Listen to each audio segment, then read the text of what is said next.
We've all got our reasons for travelling, and it's never been easier to get around. There's places we want to go and there's things that we want to do. But it's not just all about us, because our holiday is someone else's home. Have a look at this.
Travel is a luxury that we're lucky enough to be able to afford, and while you're away, it's very tempting to treat yourself. But how far is the money that we spend on holiday really going? Essentially, most people don't want to be bad travellers. They don't want to have a negative impact, and it's so simple not to. If you concentrate on spending a lot of your money locally, put it into the local community, you're going to be happier that you're not having a bad impact, and the local people are going to be glad that you're there and they're going to want you there. It's easy to find locally owned guest houses, locally run restaurants, and you've got to think, be a bit more adventurous while you're out there. You don't want to be eating the same things you've eaten here. You can always have Coca-Cola when you're back in England. Why not try the local juice? And if somebody squeezed it locally, you know, you're going to give your money to him, it's going to benefit him directly. You want blue? I think blue. Mm. This one? This one? Are they different? This is the same price. The same price? What's the price? $100. You don't stay, don't you? $100? Oh, joking. too much. You know more? Haggling. We're not good at haggling, but it's part of the culture in a lot of countries. All you've got to bear in mind is do it with a smile and just think that 20p difference, it's not going to be such a hassle to you to lose 20p. Oh, that's very jolly. You're very jolly. You're very jolly. Oh, that's beautiful. I know how far I can get for 700 rupees, but how far is that? Going to get Tika, the taxi driver. Yes, please. My name is Tika, and my wife's name is Gita, and he's my children. This is my shopping list. We're going now shopping. This is rice. This is packing shop. This is meat masala. Zira. This is toothpaste. This is broth. This one curry powder. Masala curry. This one dal. 726. 726. Yeah. Thank you.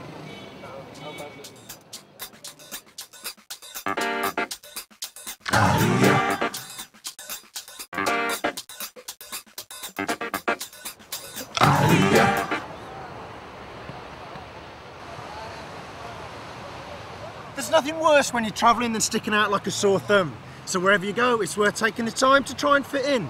And I've been told that here on Ipanema Beach in Rio, just about anything goes. Of course, dress codes aren't the same everywhere, and here in Nepal, it couldn't be more different, especially in and around temples.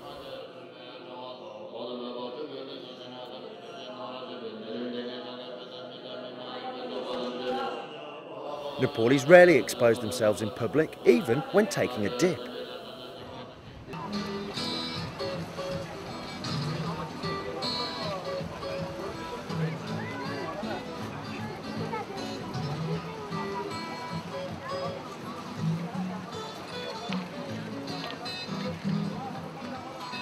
If you go travelling with someone, and you're lucky enough to still be speaking to them, or you happen to pull while you're away, think about local etiquette.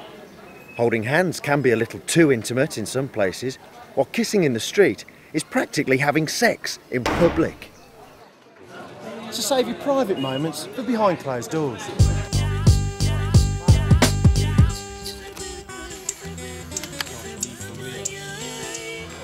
Take taking photographs to me is a very good opportunity to meet people. I don't hide behind my camera. On the contrary, I use it to meet people. Whenever I take photographs of people in the street, people who don't know me, I always make sure they see me first thing. I'm not trying to hide myself. If people ask me what is it for, I say, oh, you know, I'm just traveling and I thought you were looking lovely, or I like what you were just doing, or you looked like you had something in your mind which was interesting. Sometimes people ask me to send the photographs I've just taken of them, and I try not to do it because it's a very long process, and obviously I may forget. I never give money for photographs wherever I travel. If they can't have money from me, then they can have nice Polaroids. I tend to do that quite a lot.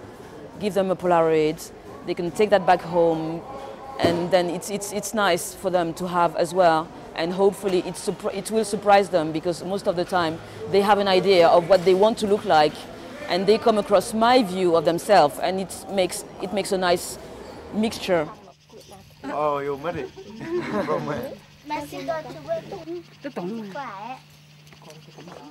The Red Zao people of northern Vietnam, like many other ethnic minority groups here, are getting increasingly used to contact with tourists. With that comes a new attitude to trade, and also a traditional shyness in front of the lens, which is disappearing. Oh! Do I have to shave my eyebrows as well?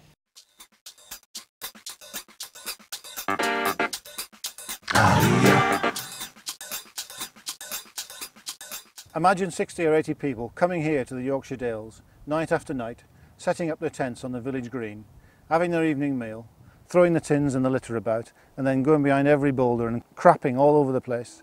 That's what happens in the Himalaya, the Annapurna Sanctuary, every day throughout the season. The Annapurna Sanctuary especially used to be known as the shit trail. People would do their business along the trail, and you'd find it topped off with a piece of toilet paper, and then you could just follow a group by the colour of its toilet paper. It's very, very dangerous. All we need to do, follow a few guidelines. You choose a site about 100 yards away from habitation or from a water course. You dig a hole 9 inches wide, which is a good squatting width, 18 inches front to rear, and as deep as you can go. As the caller comes and does what he or she has to do, they take some soil, sprinkle it over what they've left behind, and it makes it a little less unsightly for the next person. Philip? With the build-up of the trekking industry, the villages have learned to diversify, and so they've provided coffee shops and guest houses. They bring in what they think the trekkers would like to eat, which is often canned food, bottled water, beer in glass bottles, this sort of thing. And of course, once the trekkers have moved on, that's left behind. And if the trekkers were to live on the local produce, then there wouldn't be this problem. One of the big problems is bottled water. The locals have discovered that that's a good market, and so they brought in bottled water, yak loads of bottled water into these guest houses, and they sell it to the trekkers. And then of course once the bottle's empty, the bottle's just discarded. So there are mountains of empty bottles along the trail. And there's no need for it, because everybody can treat their own water. The other thing of course is that things like plastic bags, batteries, tampons, contraceptives, if you've got to use these things, then get rid of them. Take nothing but water and leave nothing but footprints. Or some people say now, take nothing but photographs and leave nothing but footprints.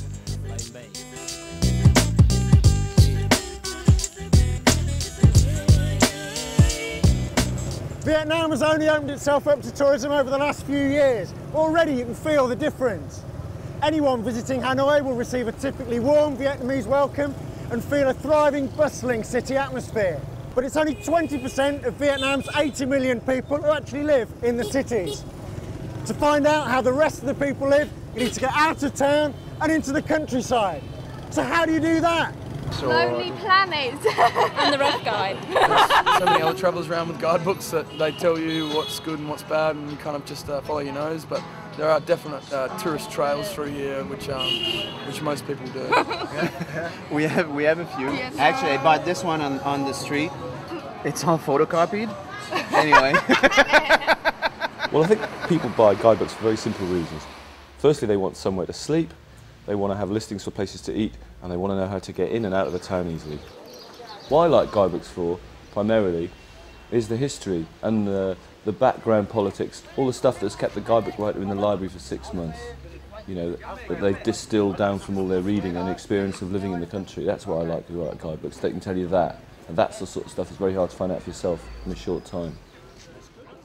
I do get annoyed sometimes when I see people, particularly in India, with their noses stuck firmly in a guidebook to the detriment of reality. You see it loads. I mean, the classic scenario, and one that rickshaw drivers and hoteliers trot out all the time when they start complaining about guidebooks in India, is the tourist who's pointing to a figure in a book and saying, 20 rupees to the Taj Mahal. In here it says only 10 rupees. And they'll forget that the guidebook they're using was probably researched 2 years ago, that things have gone up.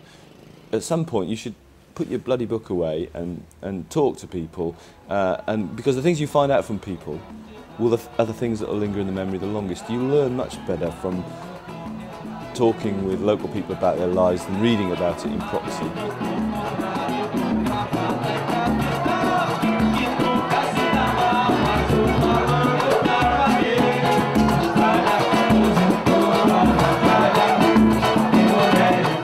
Everybody's flamenco here. Right. So teach me the song. What do I have to sing?